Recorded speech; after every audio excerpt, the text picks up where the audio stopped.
अब यहाँ पे देखेंगे तो देख सकते हैं यहाँ पे किस तरीके की दिक्कत मिल रही है। यहाँ पे क्या है, हमारे को लाइनिंग यहाँ पे हमारे को मिल रही है और लाइनिंग आगे। हेलो दोस्तों, रिफिक्स इंडिया के यूट्यूब चैनल पे आपका फिर से स्वागत है। तो दोस्तों आज हम बात करेंगे पैनल BOE के पैनल में किस तरीके की दिक्कतें हमारे को देखने को मिलती है। अलग अलग तरीके के पैनल हमारे को देखने के लिए मिलता है जिसके अंदर अलग तरीके की प्रॉब्लम आती हैं। जैसे पैनल नो पिक्चर हो जाता है, वर्टिकल बार आता है, लाइनिंग देखने के लिए मिलती है पैनल के अंदर। कई बार क्या होता है, पैनल हमारा हाफ ओके चलता है, हाफ ओके नहीं चलता है। तो देखिए पैनल कई जो मैकेनिक होते हैं रिपेयर नहीं कर पाते हैं। अगर आपको पैनल को रिपेयर करने में प्रॉब्लम आती है तो आप हमारी ट्रेनिंग को ज्वाइन कर सकते हैं। ट्रेनिंग ज्वाइन करने के लिए नीचे दिए गए कॉन्टैक्ट नंबर पर कॉन्टैक्ट करें। अभी क्या है कि हमारा जो नया बैच है 1 तारीख से जो है स्टार्ट होने वाला है, जिसमें कंप्लीट प्रैक्टिकल रहेगा। 1 मार्च से हमारा नया बैच स्टार्ट होगा जिसके अंदर आपका पैनल, सॉफ्टवेयर, हार्डवेयर कंप्लीट आपका रहेगा। और अगर आप अपनी सीट बुक कराना चाहते हैं तो नीचे दिए गए कॉन्टैक्ट नंबर पे कांटेक्ट कर सकते हैं। अगर आपको कोई और भी डिटेल चाहिए तो आप जान सकते हैं। तो अभी क्या है कि मेरे पास ये जो पैनल है, इस पैनल के अंदर मैं आपको दिखाता हूँ किस तरीके की प्रॉब्लम हमारे को देखने के लिए मिल रही है। काफ़ी सारे टेक्नीशियन होते हैं जिनको पैनल को रिपेयर करने में प्रॉब्लम आती है। सबसे ज़्यादा टेक्नीशियन में एक ही कॉमन प्रॉब्लम मिलती है कि वो पैनल को रिपेयर नहीं कर पाते हैं। तो पैनल को समझना एक थोड़ा सा अलग तरीके से अगर आप इसको समझते हैं तो पैनल देखिए रिपेयर करना बहुत आसान होता है, लेकिन पैनल को क्या है प्रॉपर तरीके से आपको समझ में आना चाहिए, तभी आप पैनल को आसान तरीके से रिपेयर कर सकते हैं। लेकिन हर किसी पैनल के अंदर ये नहीं है कि ट्रैक को कट करना है। हर किसी पैनल के अंदर अगर आप यहाँ पे देखेंगे तो देख सकते हैं यहाँ पे किस तरीके की दिक्कत मिल रही है। यहाँ पे क्या है, हमारे को लाइनिंग यहाँ पे हमारे को मिल रही है और लाइनिंग आगे कुछ चला जाएगा। ये धीरे धीरे दोबारा से हमारा जो है पैनल ऑन होगा। तो यहाँ पे अगर हम देखते हैं किस तरीके से रहता है, और ये जो है ये हमारे पास सेट आया है जो कि कस्टमर से ही आया है। लेकिन अभी क्या रहता है इसके अंदर देख लेते हैं। तो अभी देख सकते हैं यहाँ पे कुछ भी इसके अंदर नहीं है। अगर हम इसके अंदर कोई भी बटन प्रेस करते हैं, कोई बटन प्रेस करो इसके अंदर, तो कोई भी अगर हम बटन प्रेस करते हैं तो देखते हैं क्या हमारे को मिल रहा है। इसके अंदर कुछ भी नहीं है, अभी इसके अंदर कुछ भी नहीं आ रहा है। तो इसको मैं दोबारा से स्टार्ट करता हूँ। तो अभी देखो लाल रेड बटन आ गई, ऑन करो उसको। तो यहाँ पे अगर हम देखते हैं दोबारा से इसको ऑन करते हैं और फिर से चेक करते हैं क्या हमारे को कंडीशन मिल रही है। अभी देख सकते हैं यहाँ पे सेट कौन हो गया। अभी देख सकते हैं यहाँ पे एक सेट हमारा जो है ऑन हो गया, लेकिन ये देख सकते हैं क्या प्रॉब्लम। तो सेम इसी तरीके से आता है और हमारा ये पैनल जो है चला जाता है। अभी क्या है, इसको देखिए रिपेयर करना है। और ये हमारा जो पैनल है ये फ्रेमलेस पैनल है। यहाँ पे इसके अंदर कोई भी फ्रेम नहीं है। अगर आप देखेंगे तो इसको रिपेयर करेंगे, क्योंकि अभी मैं इसको इसलिए नहीं निकाल रहा हूँ क्योंकि ये पैनल जो है अभी चिपका हुआ है। तो अभी निकालने की इतनी रिक्वायरमेंट नहीं है।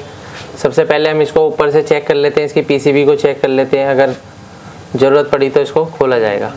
नहीं तो क्या है कि जो फ्रेमलेस पैनल होते हैं इसको बेवजह खोलना एक बेवकूफ़ी कहलाती है। तो पहले क्या है, हम इस पैनल को अच्छे से चेक कर लेते हैं। तो पैनल को चेक करने के लिए सबसे पहले हम DC रेंज पे सेट करते हैं मल्टीमीटर को। यहाँ पे अगर आप देखेंगे तो ये PCB है, इसके अंदर BOE कंपनी का पैनल है। यहाँ पे अगर आप देखेंगे तो ये इसका पैनल का जो है पार्ट नंबर यहाँ पे दिखाई दे रहा है आपको। उसके बाद यहाँ पे अगर हम देखते हैं सबसे पहले जो इसके अंदर वोल्टेज बनती है वो 12 वोल्ट की सप्लाई है, जो कि हमारी बिल्कुल परफेक्ट तरीके से इसके अंदर मिल रही है। ये 12 वोल्ट की जो सप्लाई है हमारी DC टू DC IC में जाती है। तो इसके बाद अगर हम यहाँ पे देखेंगे तो यहाँ पे सबसे पहले जो हमारा वोल्टेज है 3.3 वोल्ट की सप्लाई हमारी परफेक्ट तरीके से इसके अंदर मिल रही है। यहाँ पे अगर आप देखोगे तो ये हमारा AVDD वोल्टेज है, और ये AVDD वोल्टेज जो है हमारा, तो यहाँ पे अगर आप देखेंगे तो ये AVDD जो है हमारा 16 वोल्ट की सप्लाई है, जो कि बिल्कुल परफेक्ट तरीके से बन रही है। इसके अंदर कोई भी वेरिएशन हमारे को देखने के लिए नहीं मिल रही। अभी ये जो वोल्टेज है ये हमारी इसी वोल्टेज से VGH और VGL बनता है।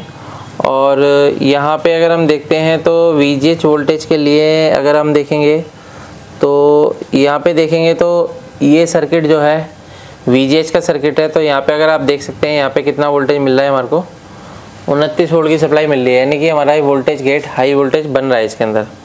उसके बाद यहाँ पे एक टेस्टिंग पॉइंट और बना हुआ है, यहाँ पे V ऑफ लिखा है। तो V ऑफ का मतलब क्या होता है, VGL। तो VGL पे अगर आप यहाँ पे देखेंगे तो VGL पे हमारे को क्या वोल्टेज मिल रहा है, यानी कि VGL में हमारे को कितना मिलना चाहिए, माइनस में वोल्टेज मिले, कितने किस में मिलना चाहिए, माइनस में मिलना चाहिए। अभी यहाँ पे क्या वोल्टेज मिल रहा है, वोल्टेज ही नहीं है, ये वोल्टेज ही नहीं है। तो इस तरह की कंडीशन मिल रही है, यानी कि हमारा जो VGL वोल्टेज है वो हमारा नहीं बन रहा है।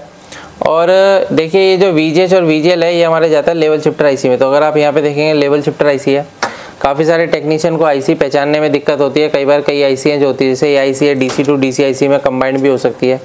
कई पैनलों के अंदर क्या होती है, अलग अलग लगी होती है, तो दिक्कत आती है कि भाई कई बार क्या होता है कि ट्रैक जब शॉर्ट हो जाते हैं तो कटिंग करने में दिक्कत आती है, पता नहीं लग पाता कि कौन सा ट्रैक CKB ट्रैक है, कौन सा क्या है।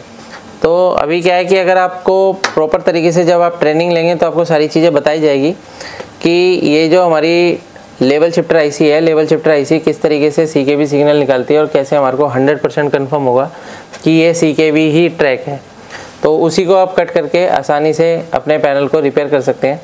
फिलहाल यहाँ पे आते हैं, तो यहाँ पे अगर हम देखेंगे तो यहाँ पे हमारे पास जो है 2 PF यहाँ पे लगे हुए हैं। तो यहाँ पे अगर हम देखेंगे तो यहाँ पे हमारे को कितना वोल्टेज मिल रहा है, 669 वोल्टेज हमारे को यहाँ पे देखने के लिए मिल रहा है। लेकिन ये जो वोल्टेज है, ये वोल्टेज 669 मतलब मिली वोल्टेज है, हाँ 669 मिली वोल्ट है।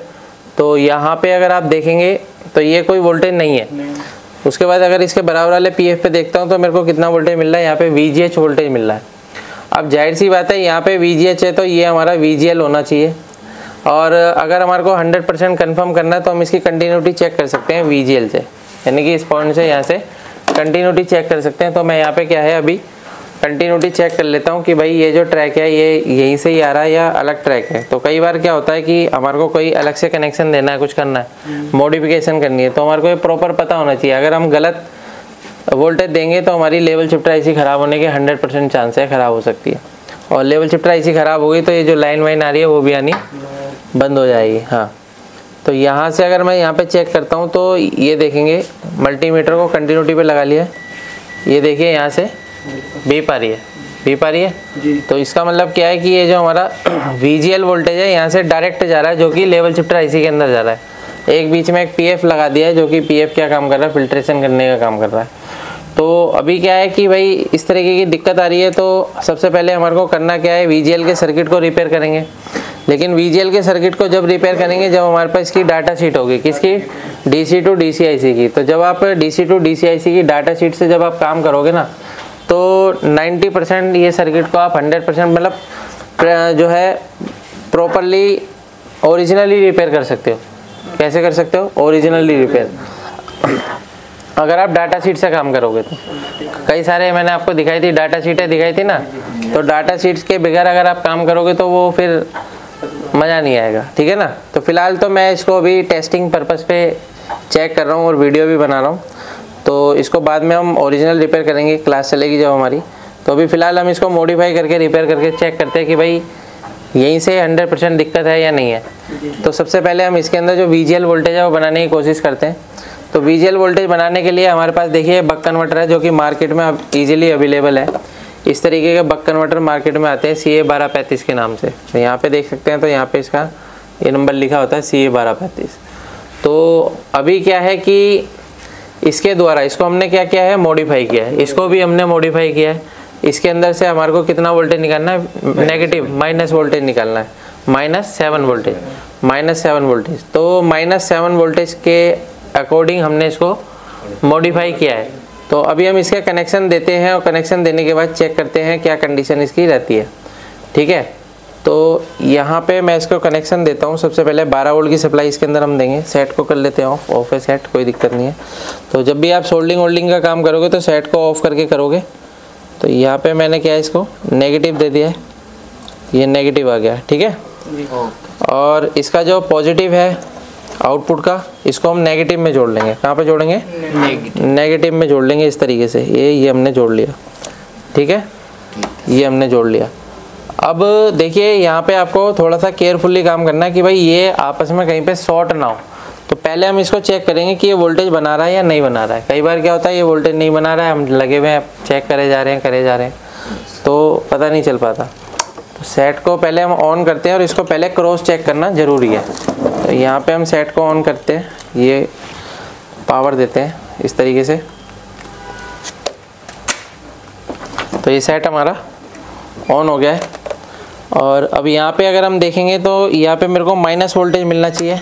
मल्टीमीटर को सेट कर लेते हैं DC वोल्ट की रेंज पे। माइनस कितना वोल्टेज मिलना चाहिए? 7। देखो आ रहा है 7 volt. Yes sir. Minus 7 volt okay. हाँ बिल्कुल। कर लोगे मॉडिफाई इसको? हाँ जी सर। चलिए बहुत बढ़िया बात है।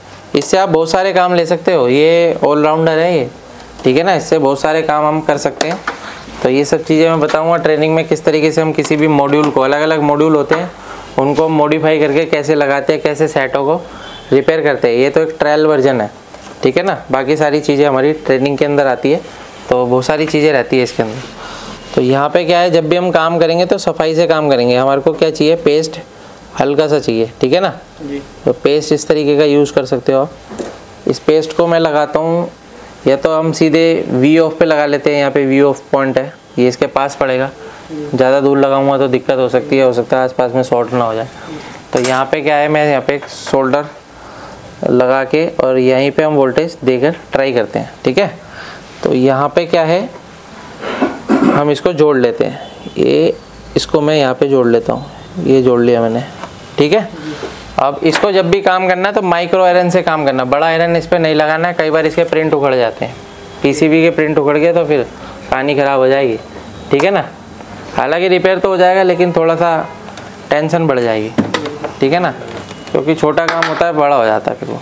अब सबसे पहले हम वोल्टेज चेक करते हैं कि पावर दिया हमने। पावर देने के बाद अब हम सबसे पहले यहाँ पे देखते हैं कि हमारा जो माइनस वोल्टेज था यहाँ पे बन गया, 7 वोल्ट बन रहा है। देखो यहाँ पे जी बन रहा है। यहाँ पे देखते हैं लेवल शिफ्टर सर्किट में, देखो 7 वोल्ट आ रहा है, यस सर। ओके आ रहा है। अभी हम देखते हैं पिक्चर की क्या कंडीशन है। तो देखते हैं पिक्चर हमारी ओके होनी चाहिए, क्योंकि प्रॉब्लम हमारे को दिखाई दे रही थी साफ। तो यहाँ पे अगर हम देखते हैं, ये देखो पिक्चर की कंडीशन देखो, ओके हो गई पिक्चर। इस तरीके से हम किसी भी सेट को आसान तरीके से रिपेयर कर सकते हैं। देख लो ओके हो गया, ओके सर। परफेक्ट चल रहा है। बिल्कुल बिल्कुल सर। तो दोस्तों इस तरीके से हम किसी भी पैनल को आसान तरीके से रिपेयर कर सकते हैं। पैनल अगर आप रिपेयर नहीं कर पाते हैं, सॉफ्टवेयर नहीं कर पाते हैं, तो देखिए आपको अपना काम को अपडेट करना पड़ेगा। अपडेट करने के बाद आप अपने काम को आगे बढ़ा सकते हैं। अगर आपको वीडियो पसंद आए तो वीडियो को लाइक करें, शेयर करें, कमेंट करें। Thank you friends.